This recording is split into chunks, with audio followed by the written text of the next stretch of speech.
السلام عليكم ورحمة الله وبركاته. الحمد لله الصلاة والسلام على رسوله الأمين وعلى آله وصحبه أجمعين أما بعد. സഹോദരന്മാരെ, സത്യവിശ്വാസികളെ, ഇസ്ലാമിന്റെ നിയമങ്ങൾ പാലിച്ചുകൊണ്ട് ജീവിക്കുവാൻ മനുഷ്യനെ ഉപദേശിക്കുവാനാണ് അല്ലാഹു സുബ്ഹാനഹു വ തആല പ്രവാചകനെ നിയോഗിച്ചതും അതേപോലെ വിശുദ്ധ ഖുർആനിനെ അവതരിപ്പിച്ചതും നബി സല്ലല്ലാഹു അലൈഹി വസല്ലമ അത് വിശദീകരിച്ചു തന്നിട്ടുള്ളത്. എന്നാൽ നബി സല്ലല്ലാഹു അലൈഹി വസല്ലമയുടെ നടപടിക്രമങ്ങളിൽ നിന്ന് വ്യത്യസ്തമായി വ്യാപകമായ ബിദ്അത്തും അതേപോലെ ശിർക്കും ഹറാമുകളുമൊക്കെ ഉൾക്കൊള്ളുന്ന പ്രവർത്തനങ്ങളും ഇസ്ലാമിന്റെ പേരിൽ നടത്തിക്കൊണ്ടിരിക്കുന്ന ഒരു മാസമാണ് ഇത്. അതായത് റബീഉൽ അവ്വൽ മാസം. മുമ്പ് നബി ദിനം എന്നായിരുന്നുവെങ്കിൽ ഇന്ന് നബി മാസമാണ്. നോമ്പ് പെരുന്നാളിന് മാസം കാണാൻ അല്ലെങ്കിൽ നോക്കാൻ നബി സല്ലല്ലാഹു അലൈഹി വസല്ലമ നിർദ്ദേശിച്ചതുപോലെ റബീഉൽ അവ്വലിലും മാസം കാണാൻ നിർദ്ദേശിക്കുകയും അതിന്റെ അടിസ്ഥാനത്തിൽ മാസം ഉറപ്പിക്കുകയും റബീഉൽ അവ്വൽ 1 പ്രഖ്യാപിക്കുകയും ചെയ്യുന്നത് ഈ മാസം മുഴുവൻ നബി സല്ലല്ലാഹു അലൈഹി വസല്ലമയെ സ്നേഹിക്കുക എന്ന പേരിൽ പലതരത്തിലുള്ള പ്രവർത്തനങ്ങൾ ആളുകൾക്ക് ചെയ്യാനുള്ള പ്രേരണയായിക്കൊണ്ടാണ്. എന്നാൽ ഇസ്ലാമുമായി യാതൊരു ബന്ധവുമില്ലാത്ത പ്രവർത്തനമാണ് നബിദിന ആഘോഷം അല്ലെങ്കിൽ നബിയുടെ ജന്മദിനം ആഘോഷിക്കുക അല്ലെങ്കിൽ അതുമായി ബന്ധപ്പെട്ട പ്രത്യേകമായ ആരാധനാകർമ്മങ്ങളും ആഘോഷ പരിപാടികളും സംഘടിപ്പിക്കുക എന്ന് പറയുന്നത്. ഇത് ആഘോഷിക്കുന്ന ആളുകളുടെ ഗ്രന്ഥങ്ങൾ തന്നെ രേഖപ്പെടുത്തുന്നത് പോലെ നബി സല്ലല്ലാഹു അലൈഹി വസല്ലമയുടെ കാലഘട്ടത്തിലോ പിന്നീടുള്ള ആദ്യത്തെ ഉത്തമ 3 നൂറ്റാണ്ടുകൾ, ഈ നൂറ്റാണ്ടുകളിലോ ആരും ചെയ്യാത്ത, ആർക്കും പരിചയമില്ലാത്ത, ഇസ്ലാമിൽ യാതൊരു അടിസ്ഥാനവുമില്ലാത്ത കാര്യമാണ് ഇത് എന്ന് ഇത് ആഘോഷിക്കുന്ന ആളുകളുടെ ഗ്രന്ഥങ്ങൾ തന്നെ രേഖപ്പെടുത്തിയിട്ടുണ്ട്.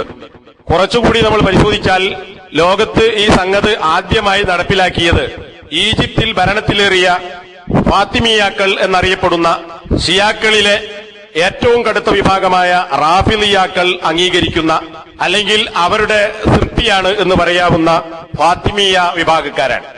അത് പിൽക്കാലത്ത് 4-ാം നൂറ്റാണ്ടിലാണ് ഇത് ഉണ്ടായത്. ആ ആളുകൾ ഈജിപ്തിൽ ഭരണത്തിലേറിയത് എന്നതും നമുക്ക് കാണാൻ സാധിക്കും.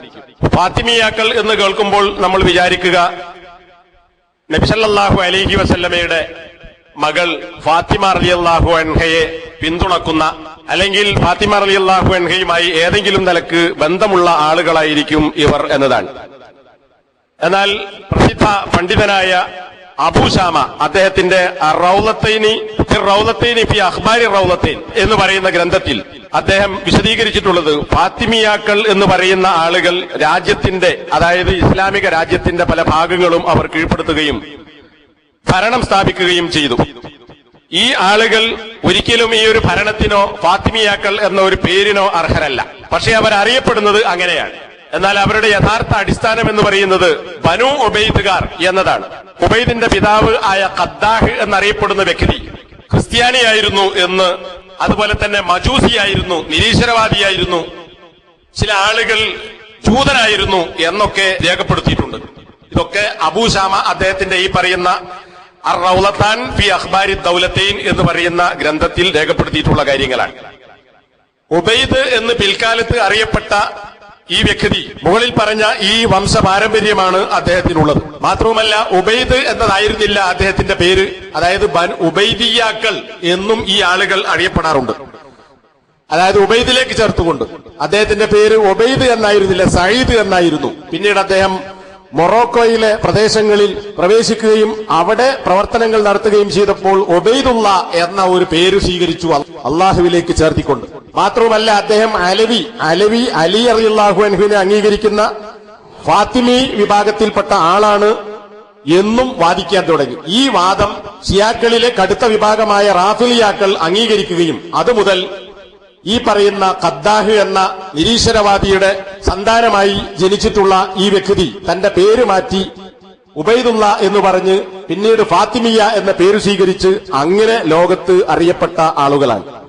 അപ്പോൾ ഈ നബിദിനം കൊണ്ടുവന്നിട്ടുള്ള, ലോകത്ത് ആദ്യമായി അത് ആഘോഷിച്ച ഫാത്തിമിയാക്കളുടെ അടിസ്ഥാനം എന്ത് എന്നതാണ് ഇവിടെ നമുക്ക് മനസ്സിലാക്കാൻ സാധിക്കുന്നത്.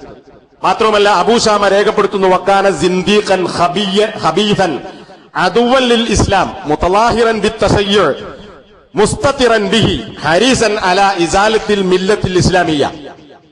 ഇദ്ദേഹം നിരീശ്വരവാദിയാണ്, ദുഷിച്ചവനാണ്, ഇസ്ലാമിന്റെ ശത്രുവാണ്, ഷീഈ വിശ്വാസം പ്രകടിപ്പിച്ചവനാണ്, അതിനെ ഒരു മറയായി സ്വീകരിച്ചവനാണ്. യഥാർത്ഥത്തിൽ അവൻ ഷീഈയുമല്ല, നിരീശ്വരവാദിയാണ്. പക്ഷേ ഷിയാക്കളിൽ പെട്ടവനായി അഭിനയിച്ചത് അവരുടെ അംഗീകാരം കിട്ടാൻ വേണ്ടി. എന്തിന്? ഹരീസൻ അല ഇസാലത്തിൽ മില്ലത്തിൽ ഇസ്ലാമിയ, ഇസ്ലാമിക സമൂഹത്തെ നശിപ്പിക്കാനുള്ള ഒരു മറയായിട്ടാണ് ഇതൊക്കെ അദ്ദേഹം സ്വീകരിച്ചത്. അങ്ങനെ ഒരുപാട് ഫുഖഹാക്കളെയും ഹദീസ് പണ്ഡിതന്മാരെയും സ്വാലിഹികളായ ആളുകളെയും ഒക്കെ അദ്ദേഹം കൊലപ്പെടുത്തുകയുണ്ടായി. എന്തിനാണ്? അങ്ങനെ നേതൃത്വം നഷ്ടപ്പെട്ട മുസ്ലിം സമൂഹം ഇടയനില്ലാത്ത കാലിക്കൂട്ടങ്ങളെപ്പോലെ അലിഞ്ഞു തിരിഞ്ഞ് വഴികേടിലാകാൻ വേണ്ടിയാണ് ഈ ഒരു കാര്യം ചെയ്തത് എന്ന്. ഇത് പൂർവ്വകാല പണ്ഡിതന്മാരിൽപ്പെട്ട പ്രസിദ്ധനായ ഇമാം ഷാത്തിബി അദ്ദേഹത്തിന്റെ ഗ്രന്ഥത്തിൽ രേഖപ്പെടുത്തിയിട്ടുള്ള കാര്യമാണ്. അതുപോലെ തന്നെ ഇമാം ബാഖില്ലാനി അദ്ദേഹത്തിന്റെ കശ്ഫുൽ അസ്റാർ വഹത്കുൽ അസ്താർ എന്ന് പറയുന്ന ഗ്രന്ഥത്തിൽ ഹും ഖൗമുൻ യുദ്ഹിറൂന അർറഫ്ല വയുബ്തിനൂന അൽ കുഫ്ര അൽ മഹ്ല, ആരാണ് ഫാത്തിമിയാക്കൾ? അവർ പുറമെ റഫ്ല്, അതായത് റാഫിളി ഷീഈ വിശ്വാസം പ്രകടിപ്പിക്കുകയും ഉള്ളിൽ തനിച്ച കുഫ്ർ മറച്ചു വെക്കുകയും ചെയ്തിട്ടുള്ള ആളുകളാകുന്നു. അതായത് ഉത്ഭവം ഒരു കാഫറിൽ നിന്നാണ് എന്നത് നേരത്തെ നാം മനസ്സിലാക്കി. അതുപോലെ തന്നെ ബിദ്അത്തുകൾ പ്രചരിപ്പിച്ചു ഒരുപാട് ഇവരുടെ ഭരണം നേടിയതിനു ശേഷം. ആ കൂട്ടത്തിൽപ്പെട്ട ഒരു ബിദ്അത്താണ് നബിദിനം ആഘോഷിക്കുക എന്ന് പറയുന്നത്.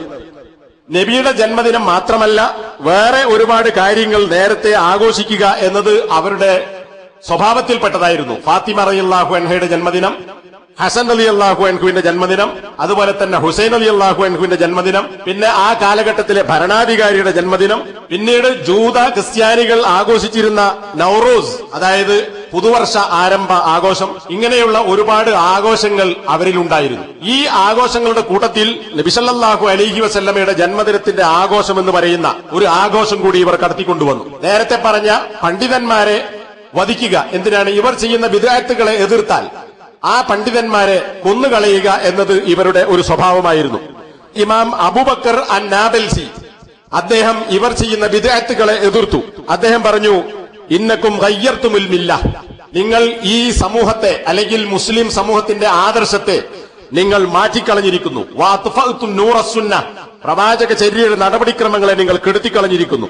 ഇത് പറഞ്ഞപ്പോ ഭരണാധികാരികൾ കൽപ്പിച്ചത് റജുലൻ യഹൂദിയൻ യസ്ലഹുഹു ഹയ്യൻ, ജീവനോടെ അദ്ദേഹത്തിന്റെ തൊലിയുരിക്കാൻ വേണ്ടി ഒരു ജൂതനോട് ഈ ഭരണകൂടം കൽപ്പിച്ചു എന്നാണ് ബാക്കില്ലാനി അദ്ദേഹത്തിന്റെ ഗ്രന്ഥത്തിൽ രേഖപ്പെടുത്തിയിട്ടുള്ളത്. ഈ ഫാത്തിമിയാക്കൾ ഈജിപ്തിൽ പ്രവേശിച്ചത് ഹിജ്റ 362-ലാണ്. അപ്പൊ ആദ്യത്തെ 3 നൂറ്റാണ്ടുകൾ പിന്നിട്ട് 4-ാം നൂറ്റാണ്ടിന്റെ പകുതിക്ക് ശേഷമാണ് ഫാത്തിമിയാക്കൾ ഈജിപ്തിൽ ഭരണം തുടങ്ങുന്നത്. ഈ ഭരണത്തിന് ശേഷമാണ്, അതായത് 4-ാം നൂറ്റാണ്ടിന്റെ അവസാനത്തിലാണ് ലോകത്ത് ജന്മദിനം ആഘോഷിക്കുക എന്ന ബിദ്അത്ത് ഉണ്ടായത് എന്ന് മനസ്സിലാക്കുമ്പോൾ തന്നെ ഇതിന്റെ അടിസ്ഥാനം എന്താണ്, ഇതിന് വല്ല പിന്തുണയും മതത്തിൽ നിന്ന് ലഭിക്കുമോ എന്നതാണ് എന്ന് വളരെ കൃത്യമായി നമുക്ക് മനസ്സിലാക്കുവാൻ സാധിക്കും. ഈ പറഞ്ഞ കൂട്ടത്തിൽ നേരത്തെ സൂചിപ്പിച്ചതുപോലെ പൂർവികരായ പണ്ഡിതന്മാർ നബിദിനം ആഘോഷിക്കുന്നതിന് യാതൊരു തെളിവുമില്ല. ഇന്ന് അത് ആര് ആഘോഷിക്കുന്നുവോ അവർ അംഗീകരിക്കുന്ന പണ്ഡിതന്മാർ തന്നെ അക്കാര്യം രേഖപ്പെടുത്തിയിട്ടുണ്ട്. ആധുനികരായ ഈ കാലഘട്ടത്തിൽ ജീവിക്കുന്ന ചില മലയാളി കവിതകൾ എഴുതിയിട്ടുള്ള ആളുകളുടെ കവിതകളിൽ പോലും അത് ഉത്തമ നൂറ്റാണ്ടുകളിൽ ഇല്ലാത്തതാണ് എന്ന് രേഖപ്പെടുത്തിയത് നമുക്ക് കാണാം. എന്നാൽ അതൊക്കെ അവിടെ നിൽക്കട്ടെ. പൂർവികനായ താജുദ്ദീനുൽ ഫാക്കിഹാനി റഹിമഹുല്ല അദ്ദേഹം എഴുതുന്നത് ലാ അഅലമു ലി ഹാദൽ മൗലിദി, ഈ മൗലിദിന് അസ്ലൻ ഫി കിതാബിൻ വലാ സുന്ന, ഖുർആനിലോ സുന്നത്തിലോ ഈ നബിദിനം ആഘോഷിക്കുക എന്ന കാര്യത്തിന് ഒരു അടിസ്ഥാനവും എനിക്ക് കണ്ടെത്താൻ സാധിച്ചിട്ടില്ല. പൂർവികരായ പണ്ഡിതന്മാരിൽ നിന്ന് ആരും അത് സംബന്ധിച്ച് ഒരു കാര്യവും റിപ്പോർട്ട് ചെയ്തിട്ടില്ല. അവരാണല്ലോ മാതൃകയായ ആളുകൾ, അവരുടെ ആധാറുകളാണല്ലോ മുസ്ലിം സമൂഹം മുറുകെ പിടിക്കേണ്ടത്. അതുകൊണ്ട് തന്നെ നബിദിനാഘോഷം എന്ന് പറയുന്നത് അഹ്ദസഹ അൽ ബത്വാലൂൻ, ബാത്തിലിന്റെ ആളുകൾ നിർമ്മിച്ചുണ്ടാക്കിയ ഒരു ബിദ്അത്താണ്. വശഹ്വത്തു നഫ്സിൻ, സ്വന്തം ഇച്ഛയുടെ താൽപര്യത്തിന് അടിമപ്പെട്ടിട്ടുള്ള ആളുകളും യഗ്തനാ ബിഹ അൽ അക്കാലൂൻ, ഇതുണ്ടാക്കിയത് ആരാണ്? തീറ്റപ്രിയന്മാരായ ബാത്തിലിന്റെ ആളുകൾ ആണ് ഈ ആഘോഷം ഉണ്ടാക്കിയത് എന്ന് താജുദ്ദീനുൽ ഫാക്കിഹാനി അദ്ദേഹത്തിന്റെ അൽ മൗലിദ് ഫി അമലിൽ മൗലിദ് എന്ന് പറയുന്ന വളരെ ചെറിയൊരു പുസ്തകമാണ്, ഏതാനും പേജുകൾ മാത്രമുള്ള ആ പുസ്തകത്തിൽ അദ്ദേഹം ഇത് രേഖപ്പെടുത്തിയത് നമുക്ക് കാണാൻ സാധിക്കും. അതുപോലെ തന്നെ ഹാഫിദ് ഇബ്നു ഹജർ ഷാഫിഈ പണ്ഡിതനാണ്, അദ്ദേഹവും ഇതേ കാര്യം രേഖപ്പെടുത്തിയത് നമുക്ക് കാണാം. മൗലിദിന്റെ അടിസ്ഥാനം എന്ന് പറയുന്നത് അത് ബിദ്അത്താണ് എന്ന് പറഞ്ഞുകൊണ്ട് ഇതേ കാര്യങ്ങൾ അതുപോലെ ആദ്യ 3 നൂറ്റാണ്ടുകളിൽ അത് ഉണ്ടായിരുന്നില്ല എന്ന് അദ്ദേഹം രേഖപ്പെടുത്തുന്നു. ഇതേപോലെ ഇത് ആഘോഷിക്കുന്ന ആളുകൾ അംഗീകരിക്കുന്ന ഒരാളാണ് അസ്സഹാവി എന്ന് പറയുന്ന പണ്ഡിതൻ. അദ്ദേഹവും ശാഫിഈ പണ്ഡിതനാണ്. അദ്ദേഹത്തോട് ചില ചോദ്യങ്ങൾ ചോദിച്ചു. ആ ചോദ്യത്തിനുള്ള ഉത്തരങ്ങൾ അതിൽ 316 അദ്ദേഹം നൽകിയ മറുപടി നമുക്ക് കാണാം. ലം യുൻഖൽ അൻ അഹദിൻ മിനസ് സലഫിസ് സാലിഹ് ഫിൽ ഖുറൂനി സലാസത്തിൽ ഫാളില. ശ്രേഷ്ഠ തലമുറയായ ആദ്യ 3 തലമുറകളിൽ അവരിൽ നിന്ന് ആരിൽ നിന്നു തന്നെ ഈ ഒരു കാര്യം ഉദ്ധരിക്കപ്പെട്ടിട്ടില്ല. വൈന്നമ ഹദസ ബഅദു. എന്നാൽ 3 നൂറ്റാണ്ടിന് ശേഷം പിന്നീട് പുതുതായി ഉണ്ടായ കാര്യമാകുന്നു ഇത്.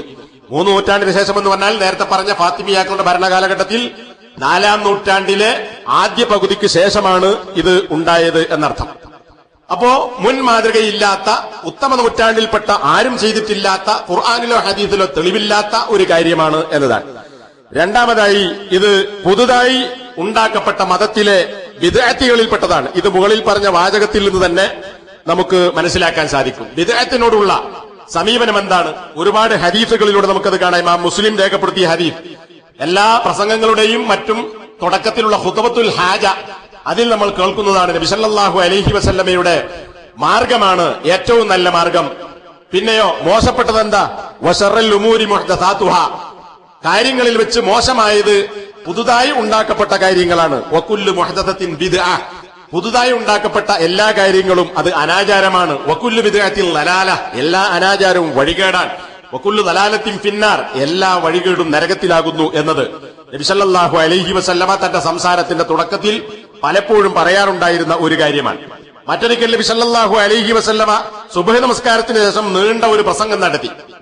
ആ പ്രസംഗം ഒരു വിടവാങ്ങുന്ന ആളുടെ പ്രസംഗം പോലെ ഉണ്ടായിരുന്നു എന്ന് സഹാബത്തിന് തോന്നി. നബി സല്ലല്ലാഹു അലൈഹി വസല്ലമയോട് സഹാബത്ത്, നബിയെ, ഇതങ്ങനെയുള്ള ഒരു പ്രസംഗമാണല്ലോ, അതുകൊണ്ട് ഞങ്ങൾക്ക് നിങ്ങളൊരു ഉപദേശം നൽകണം എന്ന് പറഞ്ഞു. ആ ഉപദേശത്തിൽ നമുക്ക് കാണാം, വഇയ്യാകും മുഹ്ദസാത്തിൽ ഉമൂർ. നിങ്ങൾ പുതുതായി ഉണ്ടാകുന്ന കാര്യങ്ങളെ സൂക്ഷിക്കുക. ഫഇന്ന കുല്ല മുഹ്ദസത്തിൻ ബിദ്അ വഇന്ന കുല്ല ബിദ്അത്തിൻ ദലാല. നേരത്തെ പറഞ്ഞ അതേ കാര്യം. എല്ലാ പുതിയ കാര്യങ്ങളും അനാചാരങ്ങളാണ്, എല്ലാ അനാചാരങ്ങളും വഴികേടാകും. ഇവിടെ പുതിയ കാര്യം എന്ന് പറയുമ്പോൾ ദുനിയാവിലുള്ള ഭൗതികമായ പുതിയ കാര്യങ്ങളല്ല ഉദ്ദേശിക്കുന്നത്. കോൺക്രീറ്റിന്റെ ബിൽഡിംഗ് ഉണ്ടാക്കുക, പള്ളിയിൽ കാർപ്പറ്റ് വിരിക്കുക, ടൈൽസ് വിരിക്കുക, ഇതൊന്നും മതത്തിൽപ്പെട്ട കാര്യങ്ങളല്ല. ഇവിടെ ഉദ്ദേശിക്കുന്നത് മതത്തിൽ മതപരമായ വിശ്വാസം, ആചാരം എന്നുള്ള നിലക്ക് പുതിയതുണ്ടാക്കുക എന്ന് പറയുന്നത് വഴികേടാകുന്നു എന്നതാണ്. ഇമാം ഷാത്തിബി, നേരത്തെ പറഞ്ഞ പണ്ഡിതൻ, അദ്ദേഹത്തിന്റെ അൽ ഇഅ്തിസാം എന്ന് പറയുന്ന ഗ്രന്ഥത്തിൽ നമുക്ക് കാണാം, ഇമാം മാലിക് പറയുന്നതായി ഞാൻ കേട്ടു എന്ന് പറഞ്ഞുകൊണ്ട് അദ്ദേഹത്തിന്റെ ശിഷ്യൻ ഇബ്നുൽ മാജിഷൂൻ പറയുന്നത്, മൻ ഇബ്തഅ ഫിൽ ഇസ്ലാമി ബിദ്അത്തൻ യറാഹ ഹസന. ഒരു കാര്യം നല്ലതാണ് എന്ന് വിചാരിച്ച് ആരെങ്കിലും മതത്തിൽ ഒരു പുതിയ കാര്യം ഉണ്ടാക്കുകയാണെങ്കിൽ സഅമ അന്ന മുഹമ്മദൻ സല്ലല്ലാഹു അലൈഹി വസല്ലം ഖാന റിസാല. നബി സല്ലല്ലാഹു അലൈഹി വസല്ലമ അല്ലാഹു ഏൽപ്പിച്ച റിസാലത്തിൽ വഞ്ചന നടത്തിയിരിക്കുന്നു എന്നാണ് അങ്ങനെ ഒരുത്തൻ പറഞ്ഞാൽ അതുകൊണ്ട് അർത്ഥമാക്കുന്നത്. കാരണം എന്താ? നബി സല്ലല്ലാഹു അലൈഹി വസല്ലമ എല്ലാം പഠിപ്പിക്കാൻ വന്നവനാണ്. എല്ലാ ഖൈറും നബി പഠിപ്പിച്ചിട്ടുണ്ട്. അപ്പൊ നബി സല്ലല്ലാഹു അലൈഹി വസല്ലം പഠിപ്പിക്കാത്തൊരു ഖൈർ വേറെയുണ്ട് എന്നൊരാൾ പറഞ്ഞാൽ, അങ്ങനെ ചെയ്താൽ, അങ്ങനെ വിശ്വസിച്ചാൽ, അങ്ങനെ പ്രവർത്തിച്ചാൽ അതിന്റെ അർത്ഥം നബി എല്ലാ റിസാലത്തും നമുക്ക് എത്തിച്ചു തന്നിട്ടില്ല, നബി അതൊക്കെ വിട്ടുകളഞ്ഞിട്ടുണ്ട്, അതുകൊണ്ട് നബി വഞ്ചകനാണ് എന്നാണ് പറഞ്ഞതിന്റെ അർത്ഥം. കാരണം എന്താ?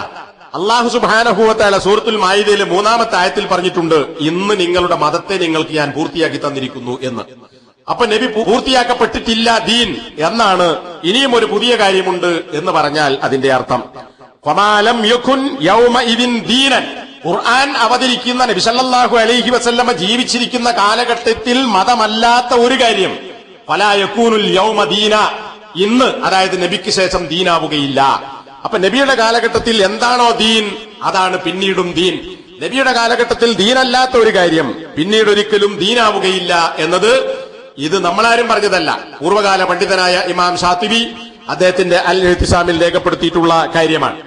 എന്നാൽ ഇന്ന് നബിദിനം ആഘോഷിക്കുന്ന, അല്ലെങ്കിൽ നബിദിനം എന്ന് പറയുന്നത് കാലഹരണപ്പെട്ടു, നബി മാസം ആഘോഷിക്കുന്ന ആളുകൾ ഇത് ആഘോഷിക്കുന്നത് എന്തിന്റെ പേരിലാണ്? അള്ളാഹുവിലേക്ക് അടുക്കാൻ, നബി സല്ലല്ലാഹു അലൈഹി വസല്ലമയോട് സ്നേഹം പ്രകടിപ്പിക്കാൻ, നബിയുമായുള്ള സന്തോഷം പങ്കുവെക്കാൻ, ഇങ്ങനെയൊക്കെ പറഞ്ഞുകൊണ്ടാണ് ഈ കാര്യങ്ങൾ നടപ്പിലാക്കുന്നത്. എന്നാൽ ആ കാര്യം പഠിപ്പിക്കേണ്ടത് അള്ളാഹുവാണ്, അള്ളാഹുവിന്റെ പ്രവാചകനാണ്, ഖുർആനാണ്, സുന്നത്താണ്, പൂർവികരായ ആളുകളാണ്. ഇവരാരും ഇത് ചെയ്തിട്ടില്ല. കാരണം നബി സല്ലല്ലാഹു അലൈഹി വസല്ലം ഹജ്ജത്തുൽ വദാഇൽ ഞാൻ നിങ്ങൾക്ക് എത്തിച്ചു തന്നിട്ടില്ലയോ എന്ന് നബി സല്ലല്ലാഹു അലൈഹി വസല്ലമ ചോദിച്ചു. ലക്ഷത്തിൽ പരമുള്ള സഹാബത്ത് അവർ ഒന്നടങ്കം പറഞ്ഞു, അതേ നബിയെ തങ്ങൾ എത്തിച്ചു തന്നിരിക്കുന്നു എന്ന്. അപ്പോൾ നബി സല്ലല്ലാഹു അലൈഹി വസല്ലമ ആകാശത്തിലേക്ക് കൈ ഉയർത്തിക്കൊണ്ട് അല്ലാഹുമ്മ അഷ്ഹദ്, അല്ലാഹുവേ നീ സാക്ഷിയാണ്. ചില റിപ്പോർട്ട് അല്ലാഹുമ്മ ഫഷ്ഹദ്, അല്ലാഹുവേ അതിനാൽ നീ സാക്ഷിയാവുക. ഇതാ ഇവിടെ കൂടിയ ജനം മുഴുവൻ സാക്ഷിയായിരിക്കുന്നു. ഞാൻ എന്റെ ദൗത്യം പൂർത്തീകരിച്ചിട്ടുണ്ട്, എന്റെ റിസാലത്ത് ഞാൻ എത്തിച്ചു തന്നിട്ടുണ്ട്. ഇതിന് അല്ലാഹുവേ നീ സാക്ഷിയാകണം എന്ന്. ഈ സാക്ഷ്യം പരലോകത്തും ആവർത്തിക്കപ്പെടും മഹ്ശറിൽ എന്ന് ഹദീസുകളിൽ നമുക്ക് കാണാം. നബി സല്ലല്ലാഹു അലൈഹി വസല്ലമ ദൗത്യം നിർവഹിച്ചിട്ടുണ്ട് എന്ന് സാക്ഷ്യം വഹിക്കപ്പെടും എന്നത് ഹദീസുകളിൽ നിന്ന് മനസ്സിലാക്കാൻ പറ്റുന്ന സംഗതിയാണ്.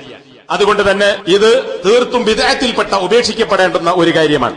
മൂന്നാമത്തേത്, കൊല്ലത്തിലെ ഏതെങ്കിലും ഒരു ദിവസത്തിൽ അല്ലെങ്കിൽ ഒരു നിർണിതമായ ദിവസം ആഘോഷമായി സ്വീകരിക്കുക എന്ന് പറയുന്നത് അതും തെറ്റായ കാര്യമാണ്. ആരാണ് ആഘോഷങ്ങൾ നിർണയിച്ചു തരേണ്ടത്? അത് നബി സല്ലല്ലാഹു അലൈഹി വസല്ലമയാണ്. അതല്ലാത്തത് ദിവസത്തിലാകട്ടെ, ആഴ്ചയിലാകട്ടെ, മാസത്തിലാകട്ടെ, കൊല്ലത്തിലാകട്ടെ നബി സല്ലല്ലാഹു അലൈഹി വസല്ലം പഠിപ്പിച്ചു തരാത്ത ഒരു ആഘോഷം ഇസ്ലാമിലെ ആഘോഷമാവുകയില്ല. അതല്ലാത്തത് നമ്മൾ ഉണ്ടാക്കിയാൽ അത് തെറ്റായ കാര്യമാണ്. അപ്പൊ സാധാരണ നമ്മൾ കേൾക്കുന്ന ഒരു ഹദീസാണ്, ലാ തജ്അലു ഖബ്രി ഈദൻ വസല്ലു അലയ്യ, നിങ്ങൾ എന്റെ ഖബറിനെ ഈദാക്കരുത് എന്ന് പറഞ്ഞാൽ, ആഘോഷമാക്കരുത് എന്ന് പറഞ്ഞാൽ ആഘോഷ സ്ഥലമാക്കരുത് എന്നാണ്. എന്ന് നബി പറയുന്നത് എന്താ? നിങ്ങൾ എന്റെ പേരിൽ സലാത്ത് ചെല്ലുക എന്ന് പറഞ്ഞാൽ, സലാത്ത് ചെല്ലുക എന്ന ഇബാദത്ത് നിർവഹിക്കാൻ എന്റെ ഖബറിന്റെ അടുക്കൽ വന്ന് അതൊരു നടപടിയാക്കി മാറ്റേണ്ടതില്ല. നിങ്ങൾ എവിടെ വെച്ച് എന്റെ പേരിൽ സലാത്ത് ചെല്ലിയാലും ആ സലാത്ത് തബ്ലുഗ്നി ഹൈസു കുന്തും, നിങ്ങൾ എവിടെ വെച്ച് സലാത്ത് ചെല്ലിയാലും നിങ്ങളുടെ സലാത്ത് എനിക്ക് എത്തും. അത് എത്തിക്കാൻ അള്ളാഹു മലക്കുകൾ ഏർപ്പാടാക്കിയിട്ടുണ്ട്. അത് വേറെ ഹദീസിലുണ്ട്. അതുകൊണ്ട് നിങ്ങൾ എന്റെ ഖബറിനെ ആഘോഷ സ്ഥലമാക്കരുത് എന്ന് പറഞ്ഞാൽ ഈ ഹദീസ് കൊണ്ട് ഉദ്ദേശിക്കുന്നത് നബിയുടെ പേരിൽ സലാത്ത് ചെല്ലുന്ന ഒരാഘോഷമാക്കുക എന്ന സ്ഥലമായി എന്റെ ഖബറിനെ നിങ്ങൾ സ്വീകരിക്കരുത്. അപ്പോ ഒരു സ്ഥലത്തെ ആഘോഷമാക്കി സ്വീകരിക്കുന്നതിനെയാണ് പ്രത്യേകമായി ഇവിടെ നബി സല്ലല്ലാഹു അലൈഹി വസല്ലം എതിർത്തിട്ടുള്ളത്. അതേപോലെ തന്നെയാണ് ഏതെങ്കിലും ഒരു പ്രത്യേകമായ കാലം നബി സല്ലല്ലാഹു അലൈഹി വസല്ലം നിശ്ചയിക്കാത്ത കാലത്തെ ആഘോഷമാക്കി സ്വീകരിക്കുക എന്ന് പറയുന്നത്. റബീഉൽ അവ്വൽ 12 അല്ലെങ്കിൽ റബീഉൽ അവ്വൽ മാസം, നബി ജനിച്ചു മാസമാണ്, ദിവസമാണ്, അല്ലെങ്കിൽ അതുകൊണ്ട് ആ മാസമോ ദിവസമോ പ്രത്യേക ആഘോഷത്തിന്റെ കാലമാണ് എന്ന് നിശ്ചയിക്കുന്നത് നബി സല്ലല്ലാഹു അലൈഹി വസല്ലം പഠിപ്പിക്കാത്ത പ്രത്യേകമായ ഒരു ആഘോഷ കാലത്തെ നിർണയിക്കലാണ്. ഇത് മതത്തിൽ പുതുതായ കാര്യം ഉണ്ടാക്കലാണ്. നബി സല്ലല്ലാഹു അലൈഹി വസല്ലം പറഞ്ഞു, ഇമാം തിർമിദി റിപ്പോർട്ട് ചെയ്ത ഹദീസിൽ കാണാം, അറഫ ദിവസവും അറബിന്റെ ദിവസവും അയ്യാമു തശ്രീഖും ഈദുന അഹ്ലൽ ഇസ്ലാം, ഇസ്ലാമിന്റെ ആളുകളെ അത് നമ്മുടെ ആഘോഷമാകുന്നു. വഹിയ അയ്യാമു അക്ലിൻ വശുർബിൻ, അത് തിന്നാനും കുടിക്കാനുമുള്ള ദിവസമാണ്. വേറെ ഹദീസുകളിൽ അന്ന് നോമ്പ് നോൽക്കാൻ പാടില്ല എന്ന് വിലക്കിയതും കാണാം. ഇതേപോലെ മറ്റൊരു ഹദീസിൽ ഇമാം നസായി ഉദ്ധരിച്ച് നമുക്ക് കാണാൻ സാധിക്കും, ജാഹിലിയത്തിൽ അറബികൾക്ക് നബി സല്ലല്ലാഹു അലൈഹി വസല്ലമ മദീനയിൽ വരുമ്പോൾ 2 ദിവസങ്ങൾ ഉണ്ടായിരുന്നു. എന്താണ് ആ 2 ദിവസങ്ങളിൽ? യൽഅബൂന ഫീഹിമ, അന്ന് പ്രത്യേകമായ കളികൾ അവർ കളിക്കും എന്ന് പറഞ്ഞാൽ ആഘോഷ ദിവസമാണ്. ജാഹിലിയത്തിൽ 2 ആഘോഷം. എന്നിട്ട് നബി സല്ലല്ലാഹു അലൈഹി വസല്ലം പറഞ്ഞത് എന്താ? നിങ്ങൾക്ക് ഇതിന് പകരം വേറെ 2 ദിവസങ്ങൾ പകരമാക്കി അള്ളാഹു നിശ്ചയിച്ചിട്ടുണ്ട്. അത് നിങ്ങൾ ആഘോഷിക്കുന്ന ആഘോഷ ദിവസങ്ങളെക്കാൾ ഉത്തമമാണ്. യൗമൽ ഫിത്ർ വ യൗമൽ അൽഹ, ഈദുൽ ഫിത്റും ഈദുൽ അൽഹയും.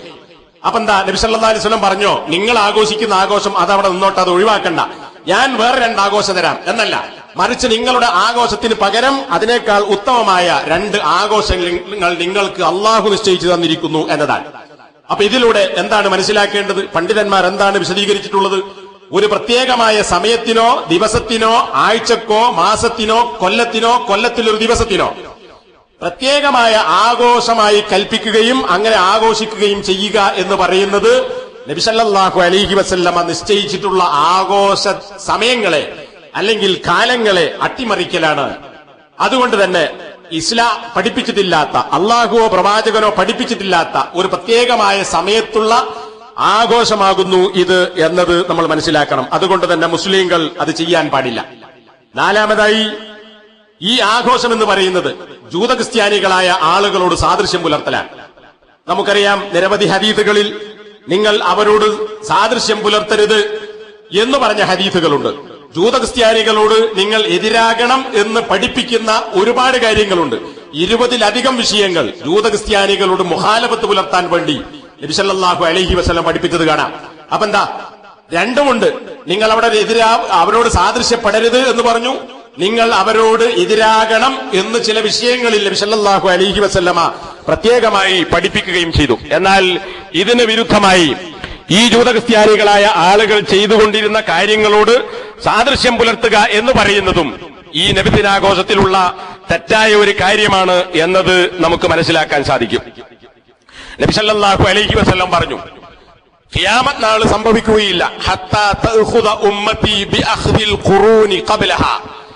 ഈ ഉമ്മത്തിന്റെ തലമുറക്ക് മുമ്പ്, ഇതിന് മുമ്പുണ്ടായിരുന്ന തലമുറകളുടെ നടപടിക്രമങ്ങൾ ചില ആളുകൾ സ്വീകരിക്കുന്നത് വരെ ഖിയാമത്ത് നാൾ സംഭവിക്കുകയില്ല എന്ന് നബി സല്ലല്ലാഹു അലൈഹി വസല്ലം പഠിപ്പിക്കുകയുണ്ടായി.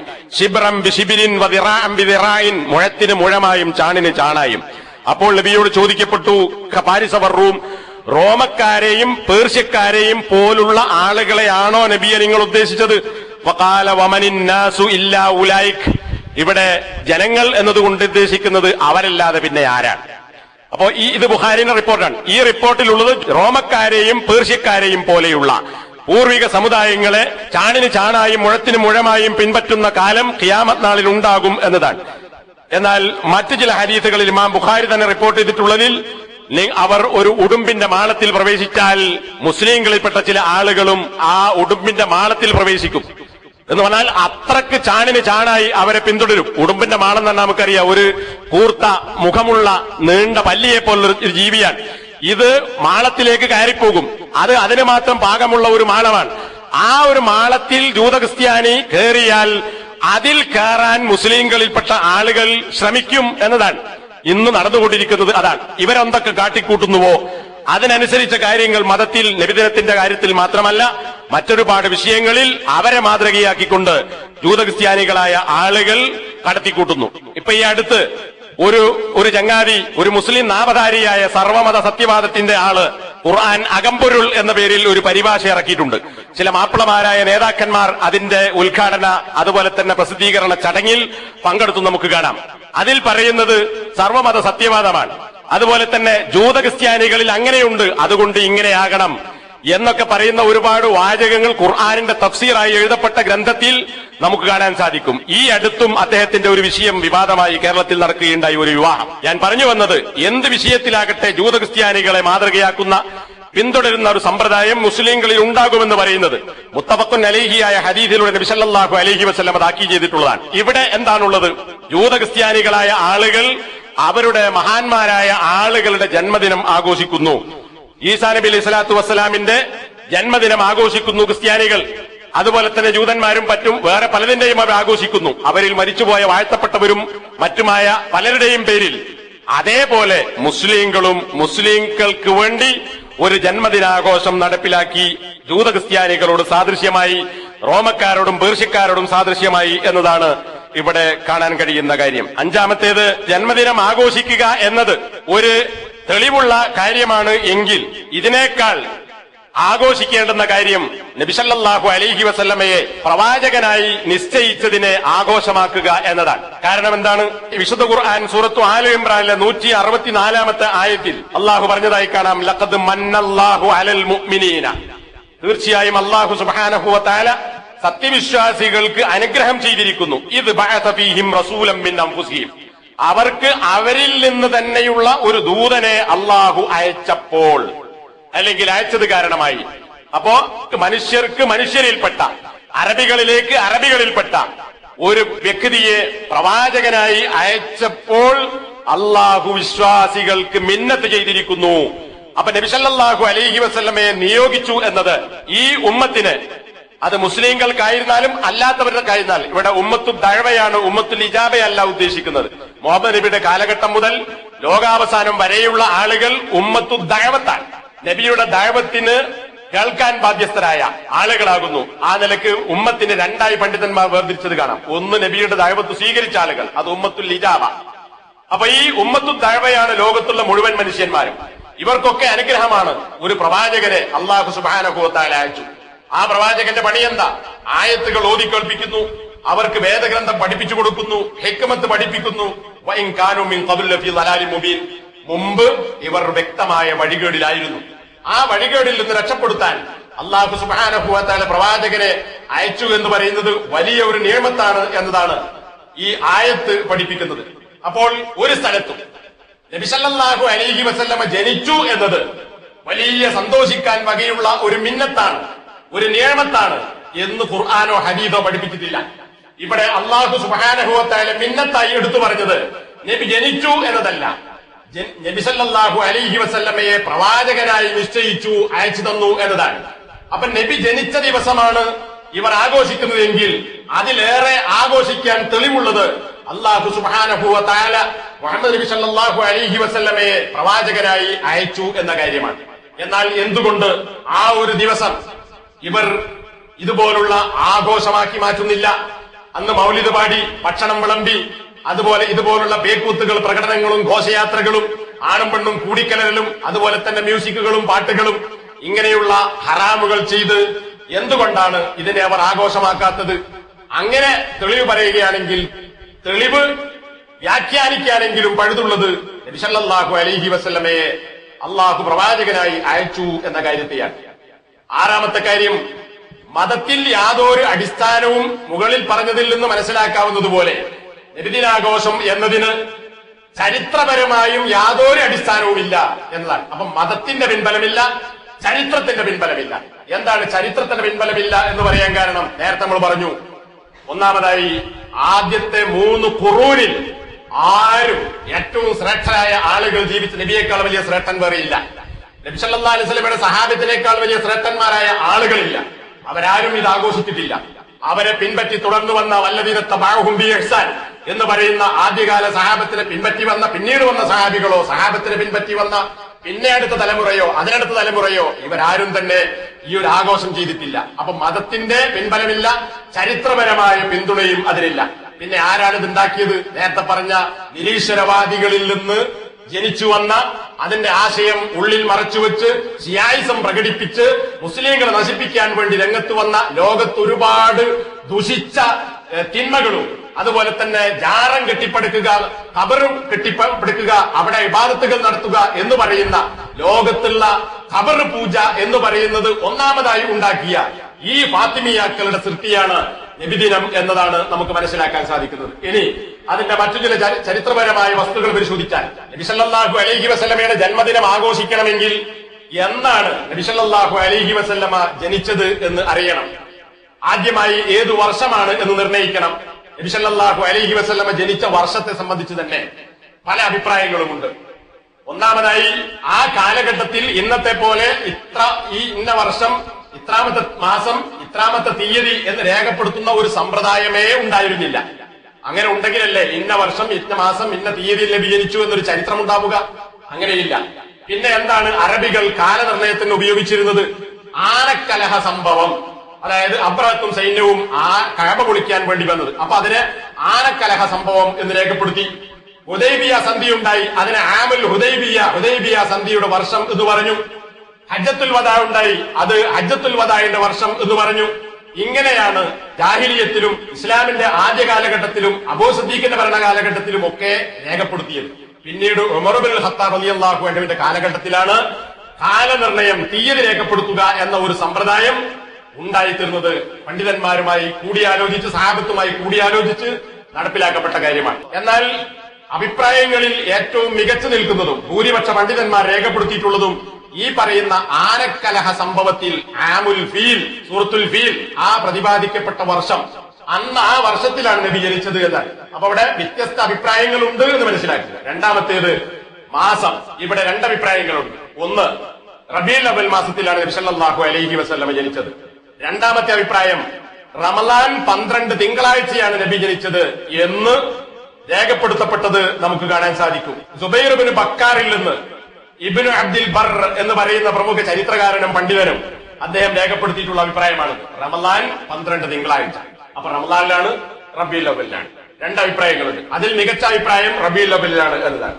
മൂന്നാമത്തേത്, ഒരേ ഒരു കാര്യം ഉറപ്പിച്ച് പറയാൻ പറ്റുന്നത് നബി സല്ലല്ലാഹു അലൈഹി വസല്ലമ ജനിച്ച ദിവസം, അതിൽ തർക്കമില്ല, അത് തിങ്കളാഴ്ചയാണ്. അതിനെന്താ തെളിവ്? ഇമാം മുസ്ലിം ഉദ്ധരിച്ച ഹദീസ്. ആ തിങ്കളാഴ്ച നോമ്പിനെ കുറിച്ച് ചോദിക്കപ്പെട്ടപ്പോൾ നബി സല്ലല്ലാഹു അലൈഹി വസല്ലം പറഞ്ഞു, ഫീഹി വുലിദ്തു, ആ ദിവസം തിങ്കളാഴ്ചയാണ് ഞാൻ ജനിച്ചത്. അപ്പോ ആകെ ഉറപ്പിച്ച് പറയാവുന്ന ഒരേ ഒരു കാര്യം തിങ്കളാഴ്ച നബി ജനിച്ചു എന്നതാണ്. പിന്നെ നാലാമത്തത് എന്താ? താരീഖ്, നബി ജനിച്ച തീയതി.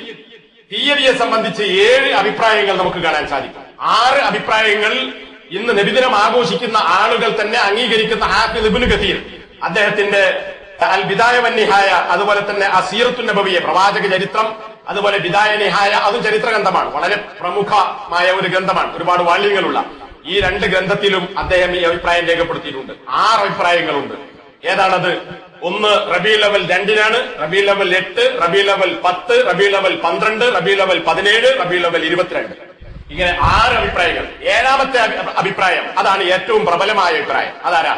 ഗോളശാസ്ത്ര പണ്ഡിതന്മാർ ഗോളശാസ്ത്രവുമായി ബന്ധപ്പെട്ട പഠനങ്ങളിലൂടെ വളരെ കൃത്യമായി തെളിയിച്ചു എന്ന് അവകാശപ്പെടുന്ന ഏറ്റവും പ്രമുഖമായ അഭിപ്രായം റബീഉൽ അവ്വൽ 9-ാം തീയതിയാണ് നബി ജനിച്ചത് എന്നാണ്, 12-അല്ല. 9-ൽ ജനിച്ചു. കാരണം 9 എന്നതാണ് തിങ്കളാഴ്ചയുമായി യോജിച്ചു വരിക. അപ്പൊ നമുക്ക് ബേക്കോട്ട് ഇങ്ങനെ ഹിജ്റ വർഷവും പിന്നെ ക്രിസ്തു വർഷവും തമ്മിൽ കണക്ക് കൂട്ടാൻ പറ്റും.